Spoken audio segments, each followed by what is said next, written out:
Hello and welcome everybody, I'm Barbarian and I'm excited because today's Dev Diary number 109 for CK3 is not just some Dev Diary, it's not just telling you about some of the details, no, this one is about the wider picture, the bigger picture, and a bit of a plan for the future. This is not a roadmap, it has to be pointed out, it is very different from a roadmap that very specifically, points out this is what is going on, this is what is happening, but it's a rough roadmap with the topics that interest the team, with the topics that the team is looking into, and generally communicating where the team is standing, what is going on, what is happening, and why it is happening.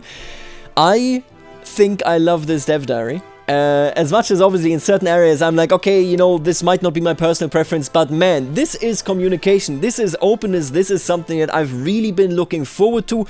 Want to say thank you already, honestly, to everybody that basically makes these sort of Dev Diaries possible. It's been a while. I myself, and I'll be as honest as I can be with you, I was really not happy with the communication around CK3 for quite some time. Then we had this offensive where they talked a bit about, okay, these were reasons actually for the price increase and such, and obviously that doesn't make it nicer to have a price increase, but there was more openness, and this one is, in my eyes, almost the final step into this direction where we finally have a communication level where I'm not just discontent, or rather not just content, but incredibly happy with what we're looking forward to.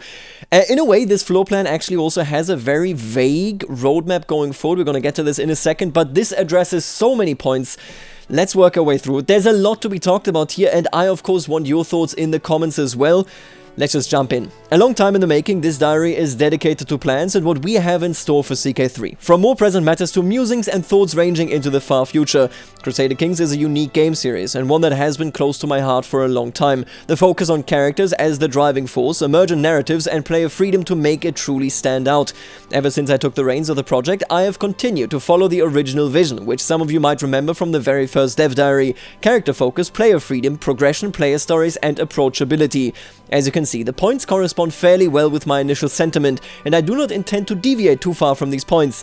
That said, there are always things that we can do better or differently within them, and I think that we could do even more to, for example, improve the cohesion of player stories or the sense of progression. I'm a firm believer in that everything in the game should help you in making stories while not necessarily being explicitly connected. I 100% agree. Listen, when the first CK3 Dev Diaries came out, I know that there was, and I think ultimately, and not to say that they were wrong because it is personal preference, but I know that there were a bunch of people that basically said, okay, wait a minute, but I come more from the direction of CK2 where I like to optimize my armies, where I like to really go into almost an EU4 mindset, right? And those were people that really engaged and enjoyed that playstyle. But CK3 in itself said, okay, that is good, and we are going to include this, but what we really want to focus on here is the idea of this is a game machine that basically simulates, that creates, that pitches in new approaches for stories set in a medieval world. For me, and I think the vast majority of people that enjoyed CK2, again, just because there were more people doesn't make the other side wrong. I want to clarify this as well. People have different preferences. But for me and this vast majority, I think that was exactly what we wanted out of a sequel. We were looking at CK3, we're saying, yes, we want a focus on being able to generate roleplay stories because this is exactly the strength and the uniqueness of this franchise. Very happy to, and not that it's surprising because this hasn't been a secret that this is the attitude brought towards this game, right? But very happy to see this reinforced here, that this stays as the focus of the game. Internally, we have always worked with the premise, live the life of a medieval ruler, which means that we want the game to be uniquely true to how life was during the period. We want to attribute more than just death, suffering and war to the era we portray. Highlighting things that you might not see elsewhere, such as family or the challenges of rulership, is important to us, a more personal direction right there. Going forward, this will remain a priority, though it is important to note that we do exaggerate and romanticize a lot. It is a game after all. This is an interesting angle. I don't want to spend too much time on this because I think the debate between gameplay and historicity has been had for several times. Ultimately, I will always fall in the center. I think that is also where the team roughly is from everything that I have heard, right? Gameplay sometimes will trump historicity and historicity sometimes will trump gameplay. It highly depends on, what is going on, what the surrounding odds and circumstances are of a case-by-case analysis. So that is basically the approach that they are taking, although they are acknowledging that sometimes it might be a bit too exaggerated, sometimes it might not be enough exaggerated, so I expect some recalibration there to begin with. Is this animation new, by the way? I don't remember that animation, but maybe I just didn't play enough with friends and foes. This all leads me to the next point. What are we doing? Now this is where I lit up, where I was incredibly happy reading this. I was promised, the devs like to tease in my community, and I was promised that I would like this dev diary, and this was the point where I said, I like this dev diary. As a project, we aspire to have a cadence of roughly 4 releases per year, not including post-release support in the form of patches or hotfixes. During this year, we have released Royal Court, Fate of Iberia, Friends and Foes, and as mentioned previously, we are aiming to have a free update out before the year is over. We want to have a steady stream of new content while also maintaining the game by acting on feedback. For next year, our ambition is to have somewhere around 4 updates, barring unforeseen circumstances. I want to talk so much about this, but let's actually read the next paragraph because it's very important actually for the context here. Going even further, long term, we have the ambition to shorten our cycles so we can get more content and updates out. The project is, by Paradox Development Studio standards, still young and has a long future ahead of it. There's so much to do and so many ideas still to explore, though as I mentioned, this is an ambition and not a promise. It might be complicated to get everything in place, but rest assured that we are always evaluating what we can do to achieve this. Of course, we are also watching initiatives that other studios are driving, such as the Stellaris Custodian initiative, with interest. While we're not organized in a way where we could adopt a similar structure today, it's something that's worth investigating. Again, this is a long-term thing, and it's very possible that we would find another setup that works better for Crusader Kings. Let's go actually down here and then we will evaluate this whole section. For the next year, we want to do something similar to the Royal Edition again, an expansion pass with a bundle of intriguing content. One drawback of the Royal Edition was the fact that the main beat, the major expansion, came later in the cycle. For the next one, we want to either start off the cycle with the major expansion or make it obvious what the theme is going to be from the start. This should make it much clearer what you are actually getting in the package as a whole. We're also exploring what formats and formulas of expansion could make up a future expansion pass, as the one expansion, 2 flavor pack formula is not set in stone. In addition to this, we also aim to do experiments now and then. For this year, the experiment was Friends and Foes, a smaller content format that was born out of the minds of the team. We're looking into a few different experiments for the future, which I can unfortunately not share right now, though something we can share is that we're looking into more community involvement. I want to work through this entire section because this is so damn vital, and trust me when I say this is vital, and yet the entire dev diary is vital, because further down we are going to be actually seeing their opinions on certain particular issues such as inheritance, law, and so on and so forth.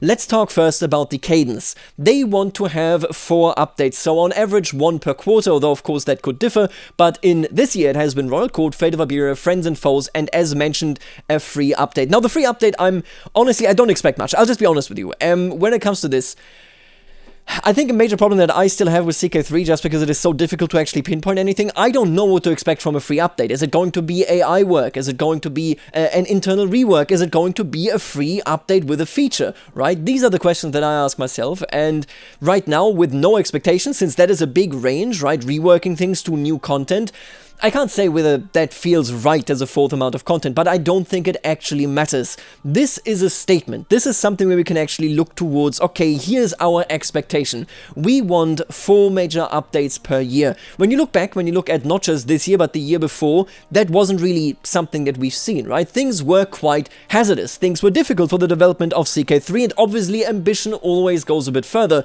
than what you can actually realize. What they're saying right here is something that I'm super excited for. That they are saying, okay, listen, obviously things can happen, but our general ambition, our approach to this is to have 4 updates per year. I'm really looking forward to this, and I'm even more excited looking forward to this, knowing that they, if possible, right, want to move basically the major expansion that comes with the next expansion pass to the start of the year. Why am I excited for this? Because it can be difficult, right?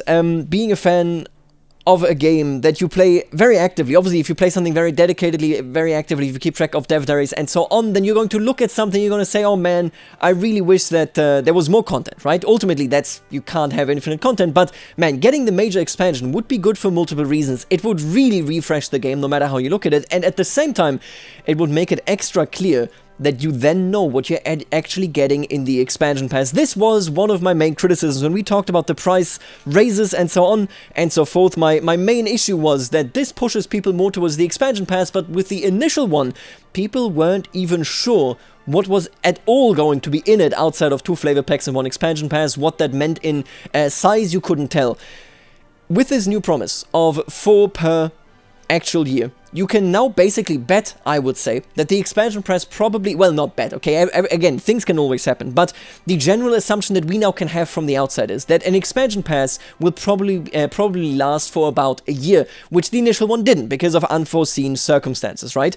So that is an assumption that we can make, and with the expansion pass going forward, we can either tell because the expansion will be announced at that point, or we can tell because the general theme of the expansion will be announced.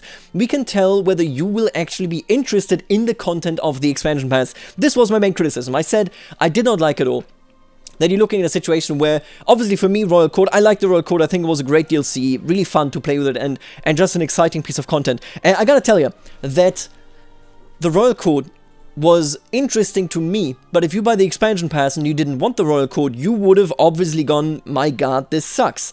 This now brings us a general frame for what can we expect in the next year, and what will we be able to expect in the expansion pass.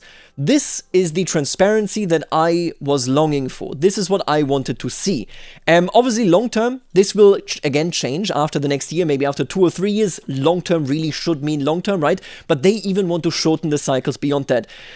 This is great news. I'm a huge fan, because now we can finally look forward not to just with what to expect, that there is an expansion pass, that they want to for updates, but also what will be in the expansion pass. Now this thing right here, which is the question of the Stellaris Custodian initiative, when I did my PDXCon Revisited sort of video, right, I said that the cockiest team out of all the Paradox teams was, without a doubt, the Stellaris team, and for a very good reason. The Stellaris team has been absolutely just hitting home runs the entire time.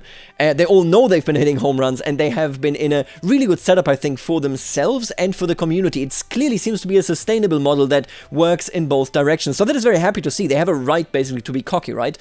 I gotta tell you, every single Paradox dev from any given studio that I talked to, when I mentioned the Custodian Initiative, basically said, yeah, that's a great initiative. This is a really great feature. Now, it doesn't mean that you have to implement the Custodian initiatives. You know, some projects like CK3, they're still too young, that sort of thing, and sometimes you want to have a bit of a different structure compared to how Stellaris does it. But I think we're seeing a general trend here, so this paragraph is not surprising to me at all, but this is something that definitely is good to have out in the public. Obviously, the other studios are watching. I'm sure that they are also doing presentations between the studios saying these are the benefits we get from the Custodian Initiative, etc., etc. I'm not surprised that we're going to see that eventually in one form or another in CK3. So, this is what we're looking at. We're getting a whole new amount of content. We're seeing this in a different, much more transparent light now, I think. And we're seeing this, that also there will be some experimentation like with Friends and Foes. I know that there were basically some devs that said, I would like to expand this level of interaction that you have in CK3. I would like to flesh it out. And if people are interested, then they can buy it. This is basically what Friends and Foes is. It is a bit of an experiment. Very happy that they're talking about this. Obviously, it's always better had they talked about this before, but I don't think it matters that much. Because you can't change anything that occurred in the past, but going forward, we now have a really good outlook. Now, with all this framework talk, with all the framework talk about development and where it's going in the next 3-4 years, whatever, let's talk about what the next expansion actually is about. As I've mentioned before, it's too early to reveal the theme. However, the next expansion is leaning towards the role-playing side of the game. Bless. Without revealing too much, we're focusing in large parts on reinforcing the connection between map and character. The theme is not one that has been the subject of an expansion in previous iterations of CK. To make things extra clear, we're not doing trade, Imperial Byzantine mechanics, nomads, or similar this time. Or, well, this time, right, for this expansion. I can see a bunch of things. There's a lot of moments where the character, and this is the most literal sort of interpretation of this, right? There are a lot of moments in CK3 where the character is not bound to a very particular location in the map, which then commonly defaults you back to where your capital is, right? Obviously, it wasn't that easy in the medieval period. You would travel a lot. I could see so many features that would be, could be, might be the focus around this sort of thing. I can see, for example, and I know that this is something, man, so many modders have talked to me about this, an itinerary code, right? Where you say, okay, people are actually traveling. The Holy Roman Emperor is traveling around, visiting people, it changes the setup, it gives you different events, that sort of thing. I could, for example, see pilgrimages. I could, for example, see, what about one of those things, and this was one of the fan favorite mods in CK3, build your own castle, right? CK2, I mean. Build your own castle. Obviously, Royal Court already goes into this direction, but what if instead of just a Royal Court, you would have a garden, or you would have your actual bedchamber, this sort of thing, right? I would be quite interested in this. Whether we're going to see it, what exactly this means, I don't know, but they basically want to root you more in the world, and I'm super excited for this. I know that this is roleplay, and I know, and I actually they're going to come to it in a second, but this obviously is fairly one-sided. I love roleplay, I love these features, but there are so many systemic things that aren't fleshed out yet, government, trade, etc, etc, etc. Let's take a look at what they have to say in that regard. That said, I know that many of you are also hungry for more systemic expansions, and that's understandable. Of course, the next expansion isn't devoid of systemic changes or mechanics just because it's leaning heavily towards roleplaying. CK, like all GSGs, requires systemic content to remain true to what they are. I couldn't agree more, and I also gotta tell you, I know for a fact that Alexander Altner comes more, well, obviously it's a mix if you work on CK3, right, or if you work on CK, but Alexander Altner comes very heavily from the systemic direction, so I can tell you straight up, if you are somebody that wants more systems in the game rather than roleplay opportunities, then I definitely think he will have you in mind. There will be plenty of systems, both as part of the expansion and the free update that comes along with it. For flavor packs, we're also going to aim to have systemic content as part of the formula. Fate of Iberia proved that a combination of flavor, events, clothes, illustrations, etc., and a central systemic feature, the struggles, serve to elevate the experience as a whole. Yes, Fate of Iberia is the poster child, looking forward. We have a bar there without a doubt. The poster child regarding flavor packs, and that is something that will be continued, so that is very nice to see. As of now, we have a team of designers that is unlike anything we've had before. It's not only a large team, but they're also highly skilled and competent. I was able to meet some of the newest members of that designer team not too long ago, obviously in Stockholm, and man, I don't remember the exact number, but CK3 has a big team now. CK3 has a big team, and they need to have a big team. CK3 is a massive, massive game. There's just no way around this, so it's very good that they actually built that team. This, in part, is why we've chosen to do an expansion focusing on the roleplay side of things, and it's also the reason why we had the capacity to do the Friends and Foes experiment, because they have such a big designer team now. My aspiration is to shift focus towards more systems-heavy expansions after the next one, and we're gearing up the team to be able to do just that. I'm of the opinion that there must be balance, and as we'll have had 2 roleplay-focused expansions in a row, by then it'll be time for the scales to shift towards the systemic side. As I said, he will have you in mind, trust me, if you are a fan of systemic expansions, which I mean ultimately everybody is. We've expanded our team of programmers significantly, so the future looks bright for those of you that crave new and exciting systemic content. Looking toward the future, what will we be doing over the coming years? Please note that anything that I write or list here is not in any way chronological, and they are not explicit promises. Great ideas come along at any moment, from any direction, and we want to stay flexible with our plans. The current formats of major expansions, flavor packs, and event packs, I believe, let us cover every style of content we want to do, and we intend to keep these formats while maybe tweaking the formulas a little bit here and there. Flavor themes. Starting off with the flavor packs. The regional focus is great and allows us to deep dive into the history of a particular area. It is possible that we will also be looking into non-regional flavor pack variants. Anything can be possible as long as there's a central system where flavor can be woven in. That said, at least the next flavor pack is likely to remain regional in nature. I wonder where the next flavor pack will be. But yeah, obviously, you can expand flavor packs a lot, not just into different regions, but also, you know, an underlying system, and they mention it below as well, such as epidemics. That can be a flavor pack. You don't need an expansion pack for that, but you can make it a flavor pack that isn't regional, but rather just an underlying system that adds more immersion. A long-term goal is to revitalize and create diverse and varied gameplay throughout the map. Something we want to do is to explore regions outside of Europe, as both of our flavor packs so far have been within the region. We want to show how much fascinating history and intriguing gameplay can be found around the world. For example, Tibet, Persia, the Caucasus, and North Africa, to name only a few. Obviously, so they are now looking towards going into regions that aren't just the very classic Crusader Kings experience. I think that's not a bad choice at all. Of course, in due time, you also want to explore regions within Europe that are very popular for players. Some examples including Britain, France, and the West and / East Slavic lands. It's likely that we'll alternate a bit, especially if someone on the team is extra passionate about a theme. Also, one final thing. A lot of you are asking for a Byzantine flavor pack, but I know for a fact that the scope of a flavor pack wouldn't sate your ravenous hunger for East Roman content. When we eventually get to them, it will more than likely be as a part of a major expansion.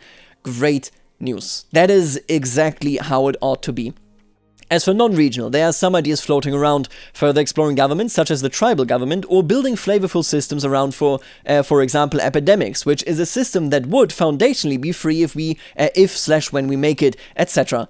Foundationally free, you always love to hear. This is a big point as well, as much as we obviously talk about the paid content like expansions, flavor packs, and so on. CK3 is unrivaled, I think, when it comes to delivering free content that is in the base game. The struggles, of course, the struggle mechanic being the very best example of this. I guess artifacts and so on as well. But yeah, so epidemics would in their foundational work, of course, also be free. A benefit that this format would have is that we'd be able to make systems that don't fit the larger theme of a major expansion, but that will still feel would be great for the game. Yeah, I'm a big fan of this. Flavor packs, you should open this up, post just the regional idea, make it stuff that isn't big enough for an expansion, but that needs to be there with a lot of flavor, or will just be fairly empty as a system itself. Now, ambitions for expansions. Let's go into the big topics. What are they looking at when it comes to expansions? There are already years worth of ideas for what we could do for expansions. I will go through a handful of the areas I'd like to explore in the future, focusing on some of the topics commonly seen around the community. Note that these are not necessarily standalone expansion themes. Some might be combined, others divided. While there are some themes that I think are more important than others, there's really no saying what we'll look at first or in what order. None of this is them saying, this is what we will be doing next. Okay, we need to make this clear. What they have been doing and what they will be doing next will be revealed, I assume, next year when the expansion pass is announced, and with that either the expansion itself or the theme of the expansion. I have to guess that these are from like internal slides, right? Like internal presentations. Purple screams Byzantine Empire, if you ask me. Yellow is usually trade. I'm just making this up. It's sadly very low resolution and blurred. We can't tell anything. This looks like a horse. Peter the horse is here. Let's jump into a trade and merchant republics. It's something that I hear a lot about, and it's something that I really want to get to in time. However, I found the CK2 implementation in the Republic to be incredibly lackluster. In a game with thousands of interesting starts, it added only a handful more, and it didn't actually have that much to do with trade. For CK3, my vision would be different. Medieval rulers didn't trade per se, and noble rulers didn't regularly barter because resources with each other. So while that's not a thing I'd want, there are a lot of interactions that could be added around trade and the people who did the trading. A system for CK3 would be character driven, and there's definitely an opportunity for new playstyles that aren't as limited as the ones in CK2. I am super excited for this approach. So I just was thinking about trade quite a lot. I have a lot of resources these days about trade, about medieval trade in particular, because I love the Republic of Amalfi. It is such an overlooked echo in history, basically, because most of their archives were also destroyed actually in a tsunami that hit the coast of Amalfi and completely wiped out that town. It's now a very tiny town, but it was the first big merchant republic, basically. They kickstarted the second commercial revolution in the Mediterranean, if you will. It's a very interesting development, but obviously there was more to it than I make money. And I looked at it back in the day and I said to myself, yeah, resources, whether you would actually trade them or not, it might make it a bit too finicky. It doesn't really fit the theme of Crusader Kings, but all of that aside, the actual focus, and this is something that I also really fell into, or rather I recognize this as something that I would want. The actual focus of a trade system, in my opinion, really should stick not with the economy. Yes, it should play into it. It should play a big systemic role there. But the main experience should indeed actually occur on the character level. I said this to myself as well when we were looking at religious development, and when I was looking at the Let's Play. I said to myself, man, I actually don't really care for being able to, the big things like anti-popes or a college of cardinals, not to say that this shouldn't be in, but what I'm saying is that my expectations for CK3 have changed to a degree, because I am largely looking towards smaller things, towards things that make my region, my religion, my trade, my faith, and so on and so forth feel much more personal, much more character heavy.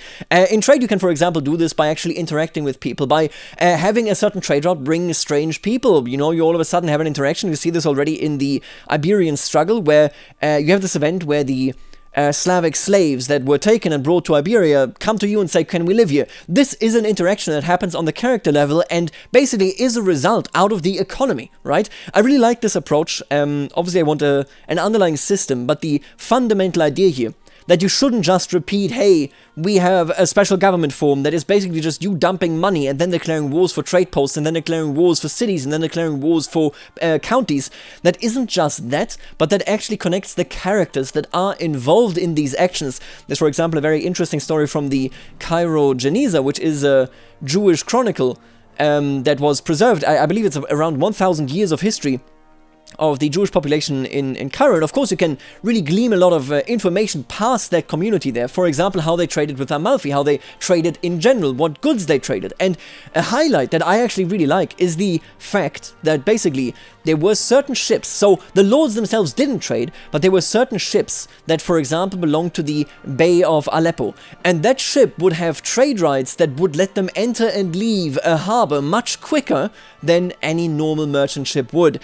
And this in itself could be an interaction. If a merchant interacts with you this way, obviously you're not doing the trade, but they are basically taking your authority to undertake it. I want to see more of that and less of, I have built a trade post here. You now have the choice to raise it for 300 gold or leave it alone.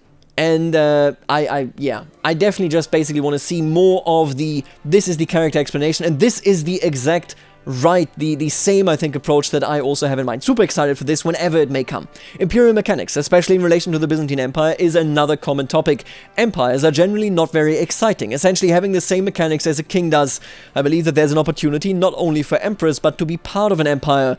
For example, interest groups, you know, different agitation, maybe regional laws. Oh my god, I shouldn't have even thought about this. I wasn't aware that I really wanted this, where maybe different regions have different attitudes towards an empire, whether you're de jure a part of it. Italy, for example, obviously they can't vote in the HRE. They should maybe have a different interaction than people that live in Germany, in the kingdom that is the center of the HRE. Crap, now that I thought about it, I'm like, man, I really want to see this. Anyway, in many cases, such as in Byzantium, the Abbasids or even the HRE, being a part of the empire would be should be as interesting as ruling it. There are many ways of going about this, but ideally, I'd want to get a lot of differences in there. No two empires were ever really the same after all. I love this. Laws were another system that was lackluster at best in CK2, while they allowed a degree of customization and mechanical impact. The implementation was static and fairly uninspired. Conceptually, laws were a huge part of being a ruler and being part of a realm, and while we do have vassal contracts, which I would like to revise at some point too, there's room for more. For CK3, a law system would be deeply driven by characters rather than confined to a static setup. Dynamism and evolution would be two keywords for the vision here. We talked about this in particular when I talked about my warfare theory. Warfare, right? We talked about the question of how did warfare change? What is the difference between tribal warfare and warfare in 13th century Britain? And the difference is so massive in who goes to war, who's obligated to go to war, who pays for it, who these troops listen to. And that alone is a question of laws and tradition that the current game doesn't really apply to. Obviously it does it in very broad strokes, but this belongs in here, much like the administration of the realm. Who can actually, how settled your capital is, for example, right? Who can control flow of goods, that sort of thing. Yeah, there's a lot to be done here, and CK2 didn't really do it very well. Even the institution of inheritance, the institution of just generally ruling in itself, the authority of a king, that is something I think that can be explored in a much better manner. I'm really looking forward to that. I love that they have it on the radar. Religion in CK3 took a great step up from previous iterations, but there's always more we can do. There are a plethora of ideas floating around, and as religion was such a common part of everyone's lives by this point in history, it's hardly surprising. It's hard to nail down exactly what I'd like to see here, as there's just so much, but CK3 is uniquely suited to simulate all the drama, listen to this, that happened between everyone involved within the sphere of faith, be they pope, grandmaster, or simply an influential ruler. There's also a lot of potential around crusades, and all the happenings before, during, and after them. I would also really like to get faith to play a larger part in the everyday lives of rulers, as it is much too easy to ignore as it stands. This entire part here is great, because this basically says College of Cardinals, the schisms between the caliphs. We're talking about the foundation maybe of a church, you know, in Russia, when the Orthodox and the Catholic and the Muslim proselytizers come along. We're talking about the question of an anti-pope. We're talking about the question of maybe an anti-caliph, of reforming your faith rather than actually creating a new one. But then we are also talking about simply saying, what role does it play in your everyday life? Because faith is a lived thing. Faith is something that isn't just an institution, it is an experience. And something that I was thinking about is, you know, I would really like if I, for example, could commemorate certain things as local saints, as certain local arrangements, like a very important holy war battle, right? Things that really form my religion, or rather my faith, within the faith that I'm actually a part of. Because obviously the rites, the practices in, for example, the Basque lands or in Germany will be different from Italy, will be different from France, and so on, despite all still being part of the Catholic umbrella. I like, yet again, that they have all of these things on the radar. I think this is the widest topic religion is so ever-present, I don't think that you can just do a one-off. I think this will be something that will always sort of creep into everything you do, although probably, you know, when you look at the College of Cardinals, when you look at papal elections in general, when you look at that sort of thing, you might be looking at something you can do in one compact form. Yeah, nomads are just one part of the whole, the steppe. This region is unique, and we've never done it real justice. In CK2, every ruler on the steppe was a Genghis Khan in the making. Yeah, I don't think I need to. With little focus beyond war. In the reality, the steppe was like an ocean, and the nomads were the only ones who had mastered it. I'd like to make the steppe as a region stand out with mechanics of its own, and I'd like a large part of nomadic life to be about moving, focusing on the dynamism of the place and the people within. This is, in my opinion, out of all the things that we've seen here, and there's so many here are really ambitious, this is the most ambitious outlook. Because this fundamentally says, I want something wild. Something truly wild in CK3. Now, the late game is another area that I'm very interested in expanding, as the game currently plays very similar across the entire timeline. Sure, there are some differences, primarily in how easy it is to rule and how much you are able to claim in wars, but the differences could be more fundamental. This is one of those topics where there are a million things we could do, but an ambition I have is that the game should stay interesting for longer than is currently the average play session, around 200 years or so. Honestly, that's not a bad play session amount, I gotta tell you this. It surprises me that actually the average play session that any player in CK3 spends is 200 years. That I would guess, I would have guessed like 100 years. The first couple of generations, right? But 200 years, that's really good. Should be longer. Don't take this as we should be happy with it. Looking at errors and their effects on the game is one venue, so is taking a look at holdings, economy, and other fundamental components of the game. For me personally, the issue with the CK3 late game right now is just that it basically just goes up. It just goes up, right? Your troop amount, your money, your piety, everything goes up. I'm looking at a situation where 200 years in, your dynasty is so renowned that, well, you know, you get like a plus 40 opinion modifier. That stuff's crazy. That stuff's way too much, and you need to work more in like a curve sort of approach. Either way, they are clearly aware of it. Let's see where that goes. And then here's the thing. I hope this is 4 or 5 years away, okay? Listen, if it comes, it comes, but I want more fleshed out rather than wide. Let's see. I think it's quite obvious that I eventually want to expand the map to include the rest of the old world. If we do it all at once or in segments is still up in the air, but regardless of what approach we take, it's imperative that the area feels different to play in from the western half. While it's obvious that the area would require a lot of unique art, I'd also want it to work differently from a mechanical standpoint, governments, faiths, etc. It's an ambitious goal, but one I wish to tackle eventually. Let's keep it at eventually, okay? Obviously, I'm super interested in actually seeing this sort of content, but yeah, look at all this, right? This is all standing in the way. There's so many things that can be done. This is the actual floor plan, by the way. Imperial, clans, laws, India, secret bear, Persia, nomads, North Africa, Britain, imperial mechanics. Oh, right. More imperial, I guess. Fair enough. I mean, there's a lot that has to be done. AI, modifier stacking, crusades, trade and merchant republics, warfare. I like that one, at least in theory. Alliances, late game, France, Britain, West and East Slavic, Caucasus, Tibet, expanding the map, North Africa. It's interesting that Germany isn't in here. Or, well, even Hungarians. Honestly, that's so specific. Don't even worry about it. I would like to see something for Central Europe, I guess. Anyway, an incredibly rough floor plan for the future. I love this. Listen, I gotta tell you, you can't undo the past, right? I would have really hoped communication to be earlier, to be like this, or to be like when the product manager, Fabian Zanke, left a lot of comments in the forums that were so good, they were so explanatory. It could have been better earlier, who cares? This is really nice. I like seeing this, I like getting a bit of input, you know, from the developer side, what they're looking at, what they like. I know, for example, that Caucasus and Tibet, that is where they put Ewan and Nick, two content designers. They put them right in here, or well, game designers. They put them right in here because they really want to work on this. There's a lot of interesting stuff coming, I think, and it's really nice to just get some insight.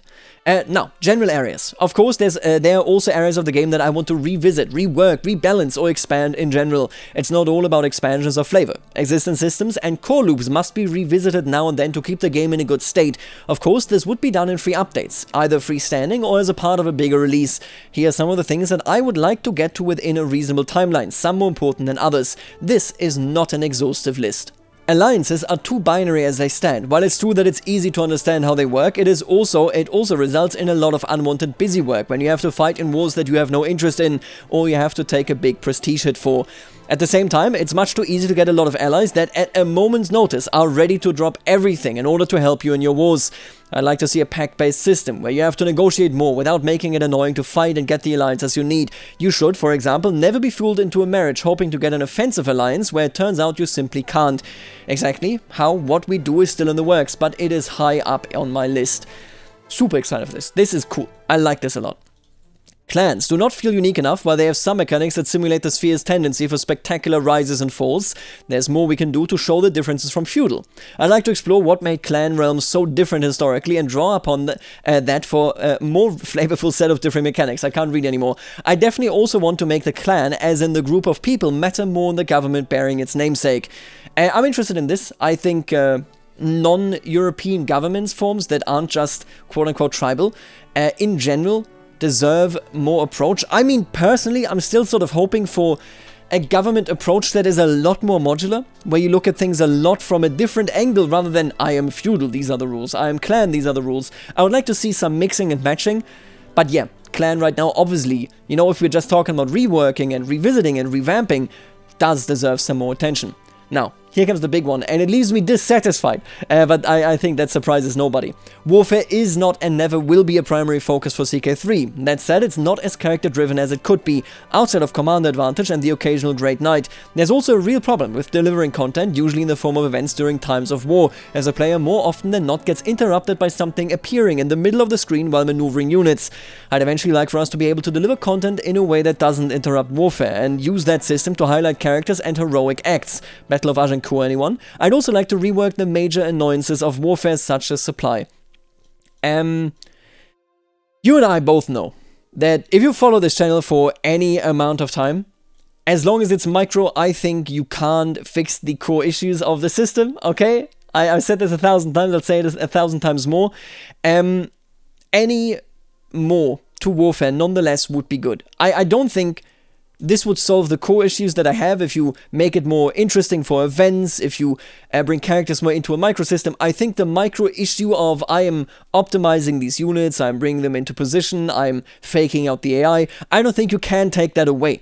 But you can make it better. And I am looking forward to at the very least this. I said this in my video about the question of what the military warfare crackpot theory for CK3 looks like. I said that I do not believe with any cell in my body, basically, that this will ever be implemented. I think micro is here to stay. It would be way too much of a rework. It doesn't make any sense. I hope, though, that they can make it much more engaging, much more fun to actually engage with it. Here's an interesting piece of information. PDX Oxycoon, warfare is a place where I have a lot of ideas. This is Elizabeth, who is behind the AI of the game these days. Too bad, most of those have been deemed good ideas, just not for CK3. I will keep lobbying for my ideas. Keep it up. Proud of you. You are the warrior that we all need. No seriousness. This is a very creative process, right? Making a video game. And obviously there are many different opinions from the community side, from the dev side, internally, externally, everything. When it comes to where a game should go. All I want, right, is that warfare feels more satisfying, and I think that is something that everybody can agree on. I'm excited to see what that actually looks like, what Elizabeth's vision is, what the vision of the team is, and so on and so forth. I'm really excited for this. We're going to go through this in a bit. There's a lot of comments, as you can see right here, and we're going to do this after we actually finish the dev diary itself. Right, modifier stacking is becoming an issue in some places, especially for men-at-arms modifiers and building cost reduction modifiers. While some issues can be solved by tweaking numbers, we have, for example, reduced prestige sources in the past, others require a redesign/revisit of the underlying problem. For example, I'd like to take a long, hard look at men-at-arms modifiers, seeing as the player can very easily destroy AI armies with little work. I would like to not only rebalance the sources of MAA boons, but potentially also create new options for fund management. Not too invested. I don't think that with, you know, the more hours you have in these games, I don't think that any rebalancing, any revisiting will make it so that you can't find a way of outmaneuvering the AI. I don't think it's possible in terms of modifier stacking. Obviously, it shouldn't be a focus. This isn't a board game. AI is an enigmatic beast with aspects that are incredibly diverse. One of them is warfare AI, where crusades stand out as an area in need of improvement. On one hand, historical crusades are incredibly disorganized, but on the other, we don't want the player to feel like they're hopeless endeavors. See, I gotta tell you, this is the reasoning. Actually, I generally dislike this. I don't think CK3 disorganization of AI doing stupid things like going to Iraq going to around the Horn of Arabia, right? I don't think that is comparable to disorganized, basically actions in historical crusades. But ultimately, it doesn't actually matter. It's just semantics at that point. We're looking at a situation, crusades aren't satisfying, and they are supposed to get a bit of a different workaround. No matter what we decide to do, we'll have to strike a balance. If the AI played perfectly optimally, crusades would steamroll everything, and I don't want that. There are, of course, other aspects of the AI where I want to see improvements, such as the marriage AI, but we have at least made some good strides with the economical AI over the last few updates, so that's not a priority. We eventually want personalities to shine through every aspect of the AI, and we have some plans for that, which will likely come in steps. Great, really good. I would love to see that. I will love to see that, I should say. When it comes to this, I think this really just shows that I I don't think micro crusades can ever be fixed. If crusades, like I proposed it in the warfare theory, right? If crusades basically took an area of campaigning and then added troops to that area that can come in waves, because basically that is how they arrive, right? And then there's some strategic thinking around this. I think you can do this as like a really good roleplay source while still being questionable in its chance for success, but not impossible. Whereas as long as it's micro, you either have enough troops or you don't. You either have an AI that is good enough with the amount of troops it has or it doesn't. The equation, the actual equation that happens in the game ultimately when it comes to crusades is the how smart is the AI in this circumstance, right? The friendly and the enemy AI. And what does that mean? If the AI is this smart, I might need this many troops before a crusade is likely to succeed. If the AI is this smart, I might only need this many. I hope you know what I'm saying. Ultimately, it just comes down to the fact, hey, it's just a balance equation right there, but I don't think that fixes whether the crusade feels right or not. But that is just me not liking micro. Let's put all that aside, because these are some big ambitions. These are some massive topics, no matter how they turn out, no matter where it comes from. This is a great dev diary. I'm so thankful that we have gotten this one. What is laid out here by Alexander Altner is, of course, that we can't exactly say when these topics will be approached, how they will be approached, what the focus will be, where they will actually be going exactly. But we can say this now. Next year is scheduled to have 4 updates. Who knows whether one is free, who knows whether it's 3 paid, who knows what the category is, but 4 updates. An expansion pass that will give you either a theme, so that you know what the expansion will be, and then know what you are buying. No longer just buying cats in a bag. And it might even be that the expansion comes out very early next year. These are great news. I'm looking forward to this. I'm looking forward to all of these reworks, but also to these new, indeed, sort of both flavor themes, but also expansion themes. I am super goddamn happy that we got this dev diary. Let's take a look at community and history here. We'd like to invite you in the community to take part in some of the things we're doing in the not-too-distant future. My guess would be within Q1 of next year, though still to be determined. Without spoiling too much, it would have something to do with the content we'll be making. Exciting. Binding characters to the map, or well, connecting the map to characters.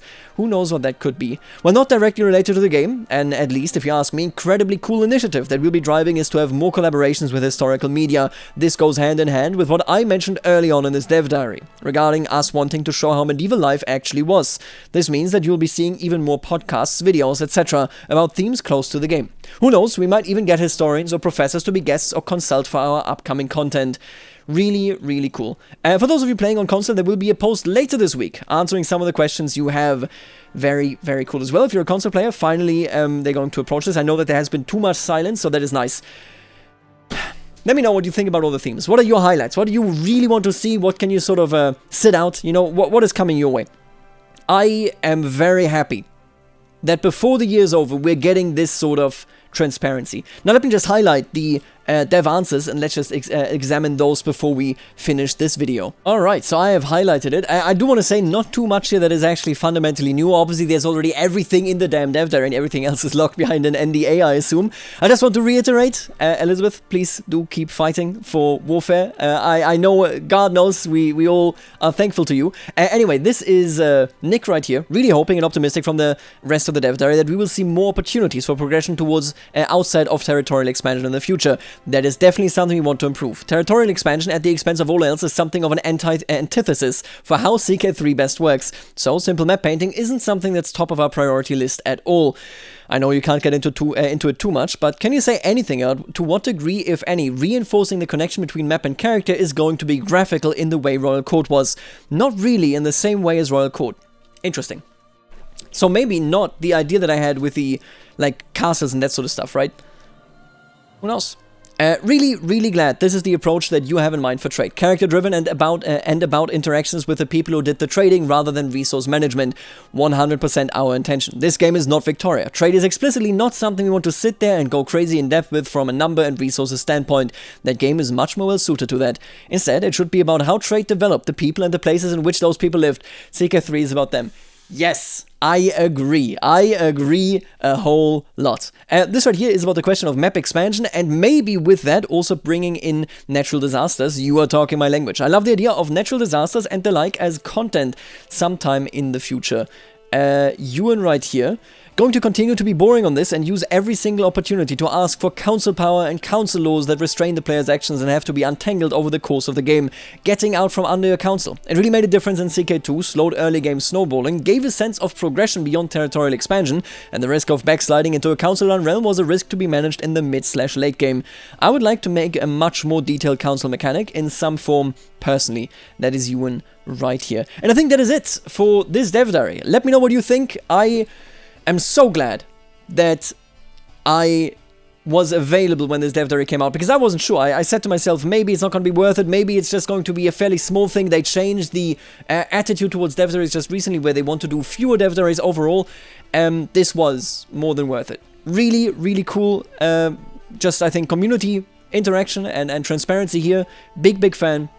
What I want to say at the very end here is definitely, quite simply put, 2023 is a year that I was looking forward to, that I was hoping would be a turnaround point for CK3, in a way almost make it or break it, you know, because when you very actively follow a game, obviously you put more thought into it than your average person that plays the game. This is something you have to acknowledge, for better or for worse, because it means that when there is a drought, that you will notice that more than other people that aren't all that invested, and that is something that in recent years I think it's been difficult, whether you like the content or not. I really liked the content that actually came out, but it has been difficult following CK3 very dedicatedly and very actively, because of course there were some unforeseeable issues that came over the game and the team and the world, I guess, and so on and so forth.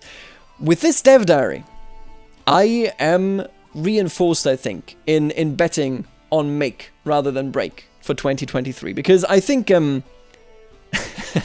I think my only criticism right now really is, I wish this dev diary had existed before, but who cares? My god, this is really good. I'm excited. I hope so are you. I am, honestly, I'm not banking too much on the free update that is coming this year to be too much. Maybe some revamping, some revisiting, right? Which is always necessary and always good. You need to do some hygiene work every now and again, so that you don't stumble over it later. But I'm looking forward to the actual next year. Super excited for that. Let me know what you think, and I'll see you later, alligator.